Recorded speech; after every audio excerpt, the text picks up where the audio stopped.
All right, so first off, I want to say Merry Christmas, Happy New Year to all 300,000 of you that watch this video, hopefully. It's probably only going to be about 30, 40,000, hopefully, maybe 20, who knows. We'll see if I'm in the algorithm's favor after I tell you what I'm going to tell you in this video. But it's been a long, hard fight. We just crossed the 300K milestone a couple days ago. It's been almost 6 years in the making for this channel, so thank you all for tuning in. Now, this video, unlike a lot of videos that I've been doing as of late, is not going to be overly produced and overly edited. There's going to be some jump cuts because I want to cut out all the boring ums and ahs and my thought process and all that.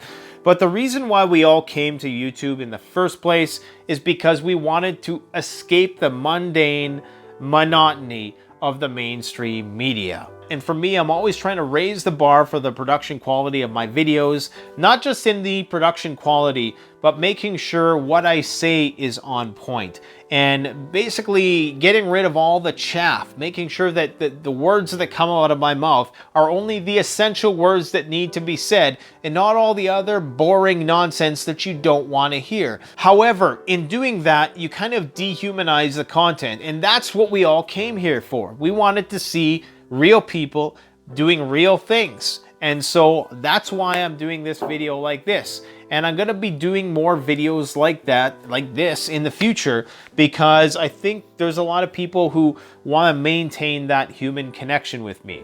Now, there's a reason why I've been trying to raise the bar on my video quality so much. I'm going to explain that a little later in the video. Most of you are probably here because you want to know the things that concern me for 2020. Well, I'll quickly talk about those things. Before we do the deep dive into this, I want to give you a heads up. We're going to have a Boxing Day sale, 13.5% off everything in the store, because that's the amount that I just can make my margins and stay in business. So go and capitalize on that deal while you can. All quality products, all brand names, because I don't believe in selling people rebranded junk off of Alibaba and AliExpress. Go check it out. One of my biggest concerns for 2020 is probably ado with the economy. We've been in a bull market for almost 10 years now, since the great 2008 depression, recession, whatever you want to call it. And we really are due for the bubble to burst. I don't know when it's going to happen. Some people speculate 2020. Is it going to be a recession? Is it going to be a full-blown depression? I don't know. But I just get the sense that something is coming. And maybe the 2020s are going to be like the 1920s. They're going to be the roaring 20s. And, you know, it's just going to be a time of incredible wealth generation and prosperity. But I think we kind of had that in the last 10 years. And it may more so resemble the 1930s, as they're commonly called. So the potential economic downturn is what concerns me. Because of this wild bull market, maybe the Dow will continue to go to 50,000, maybe 100,000, who knows? But I would definitely be hedging my bets if I were you, especially if you're in the stock market. The other thing is that we're entering an election year in the United States. Unfortunately, we had an election year in Canada.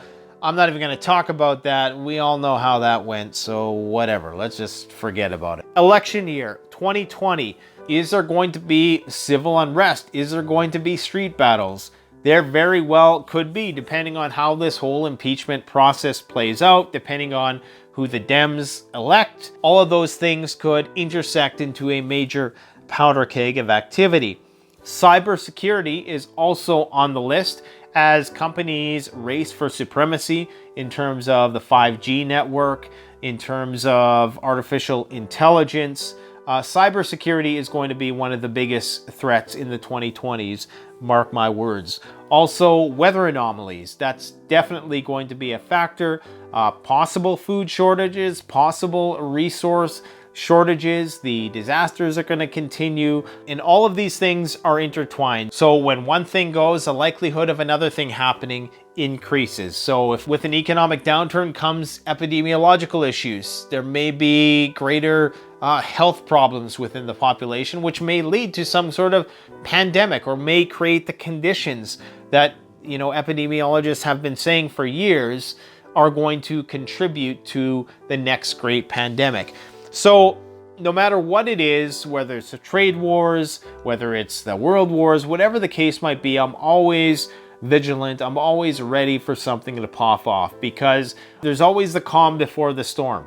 And right now, I think that's what we're having. Before any major tragedy, you know, before 9/11, everything was, there wasn't any major stuff going on.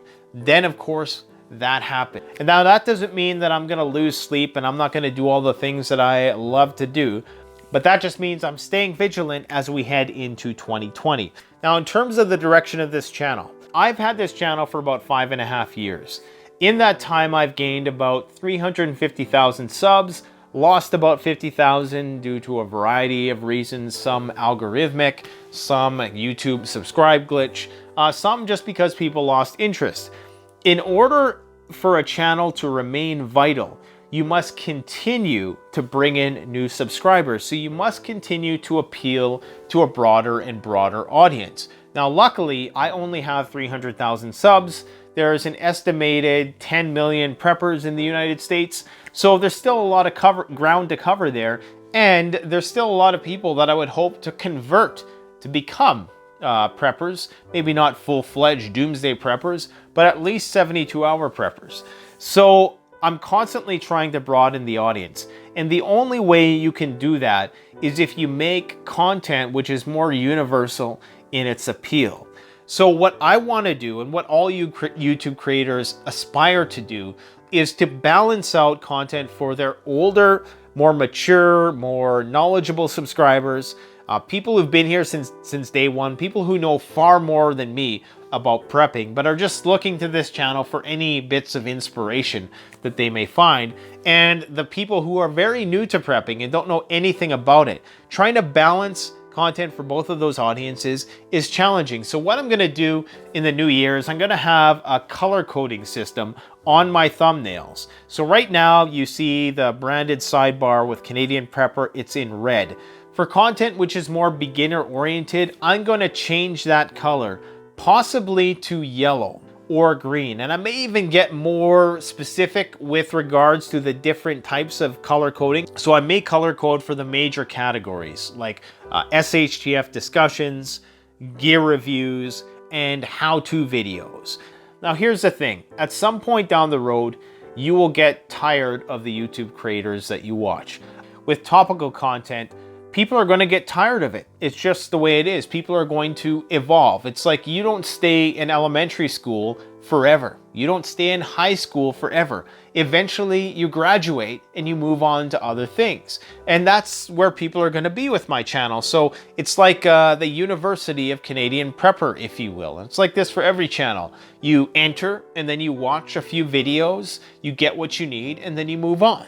And for that reason, you need to continue to build a broader and broader audience. So you have to go back and revisit some of those original topics, some of those original videos that you might have made in order to, you know, continue to generate interest. And that's what I'm going to be doing in the future. I'm going to be going back and revisiting some of those videos that I might have made 4 or 5 years ago on certain topics and upgrading them, revising them with a more enhanced and hopefully a better informed perspective than I had 4 or 5 years ago. I don't feel comfortable bringing information to you unless I feel that I'm bringing something new to the conversation. For me, I consider myself also an artist, and I just cannot bring myself to the level of making mediocre content. Or even copying people. There's some people that copy things I do on this channel, and you know, I guess they say imitation's the best form of flattery. If that's something that those people need to do in order to stay relevant, then so be it. But I'm just going to take it as a compliment, I guess. The great thing about being a creator is that you're never going to run out of ideas so long as you stay true to what you do.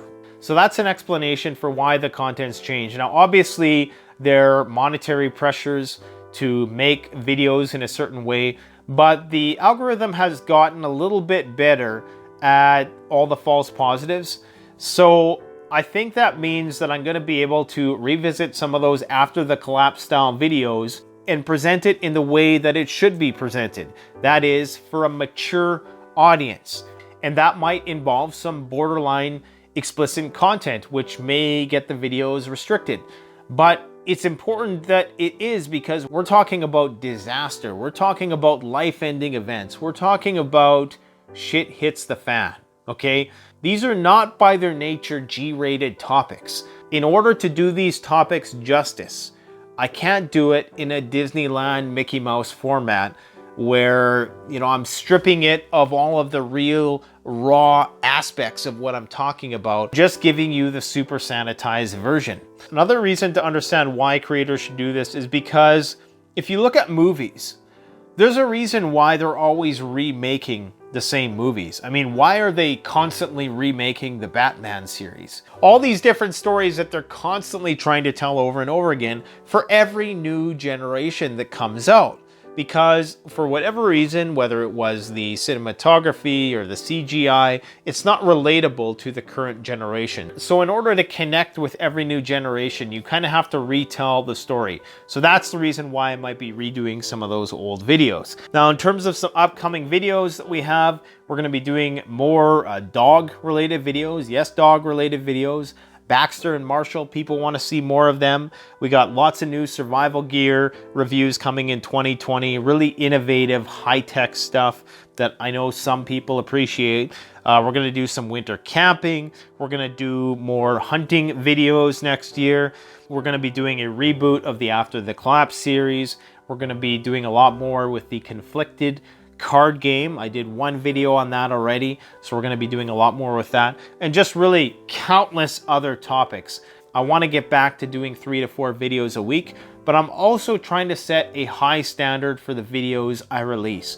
I could very much release a video every day, but it would not be to the standard that I want it to be to stand the test of time, and for it to be a perennial video and evergreen content that's going to be as good if you watch it 5 years from now as it is today. Possibly more vlogging stuff so you can see, what a day in my life is like. Not that you should really be too concerned with that realistically, because you should be doing whatever you possibly can to get in a better position so that when the shit hits the fan, you're more prepared. So I love the fact that you come here, you listen to me talk. That's amazing. And I love that you support the channel and the store and all that. That's amazing. I'm going to get preachy on you for a second, so turn off the video if you don't want to be preached to. Stop wasting your life in the pixelated virtual worlds that other coders have created for you to waste your time in. You're wasting your life on that stuff. The time is now to capitalize on this bull market and go out and do whatever you can to get into the best position possible to prepare for the future. Because that future could go one of two ways. It could go the route of total dystopian AI surveillance. We're all under the gun of the all-seeing, omniscient, tyrannical despots, technocrats, whatever you want to call them. Or it could go the way of the happy-go-lucky demolition man utopia, where everything is fine and dandy, but you have no real rights and freedoms. Either way, we're screwed. Or it's going to go the third way, and the shit's going to hit the fan, and we're all going back to zero. Who knows what the future really holds? All I'm saying is that get your shit together in 2020, man. The time to do it is now, okay? So I want to thank you all from the bottom of my heart for all of the support, for all of the positive, encouraging comments, because this channel has gone through waves. There's times when the channel's doing good, and there's times where, it's just been really down in the dumps, and, we're bottoming out in views and all that stuff. We had a pretty good wave here in November, which is kind of coming to an end now that the year's coming to a close. But I'm confident that it's going to surge upwards again. We're going to keep building this community. We're going to keep getting people more interested and engaged in survival and preparedness and self-reliance and sovereignty, personal, individual responsibility and sovereignty. Thank you very much for watching. Don't forget about that Boxing Day sale. Use coupon code Boxing Day Sale for 13.5% off. That's what I need to do to make my margins. Thanks for watching, guys. I love you. Canadian Prepper out. The best way to support this channel is to support yourself by gearing up at CanadianPreparedness.com, your one-stop shop for premium, high-quality, brand-name products that have been tried and tested by myself and other YouTube gear reviewers. My subscribers save 10% off by using the coupon code SURVIVALPREPPER. All one word in all caps. Have a Merry Christmas, enjoy the time you have with your family, but stay ready.